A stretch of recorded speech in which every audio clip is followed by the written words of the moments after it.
Hello friends, welcome back to my channel my another blog. তো আজকেও সকাল থেকে উঠে ব্লগটা শুরু করেছিলাম।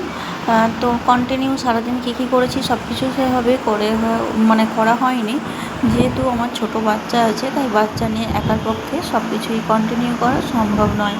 সেটা কম বেশি আপনারা সবাই জানেন। তাই সকালে যেহেতু ব্রেকফাস্টের জন্য এখানে আমি পরোটা আর মাংস কষাটা আগের দিন রাত্রে করা ছিল, তো সেটাই আজকে ব্রেকফাস্ট মেনু হিসেবে নিয়েছিলাম। তো তারপরে দুপুরের জন্য একদম সিম্পল একটা রেসিপি করেছিলাম। তো ব্রেকফাস্ট রেসিপিটা ফার্স্টে আপনাদের সঙ্গে শেয়ার করলাম। আর এখানে মাছ দিয়ে একটাই উচ্ছে দিয়েছিলাম, যে হালকা একটু তেতো তেতো লাগবে, খেতেও ভালো লাগবে।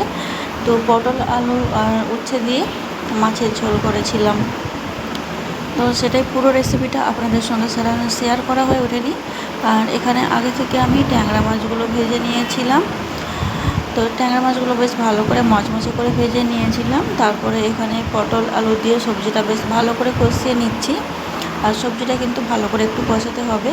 আর এখানে রান্না করে নিচ্ছি মেয়েকে মানে আমি যখনই রান্না করি ও সবসময় আমার কোলে থাকে। তো কোল থেকে ও নামতেই চায় না, ওকে কোলে নিয়ে রান্না করছিলাম আর একদিকে ভিডিও করছিলাম। আর সেটাই আপনাদের সঙ্গে শেয়ার করেছি, খুবই কম সময়ের মধ্যে শেয়ার করেছি। আশা করছি আমার আজকের এই সিম্পল ব্লগ ভিডিও আপনাদের সবার ভালো লাগবে। যদি ভালো লেগে থাকে তাহলে অবশ্যই লাইক, শেয়ার অ্যান্ড সাবস্ক্রাইব করবেন। আর এদিকে মাছগুলো দিয়ে দিয়েছিলাম ঝোলে, তারপরে জলটা মানে একটু কমে আসলে, তরকারিটা একটু গায়ে গায়ে হয়ে গেলেই তারপরে নামিয়ে নেব। তো আজকের ব্লগটি এখানেই শেষ করছি। Thank you so much watching my video.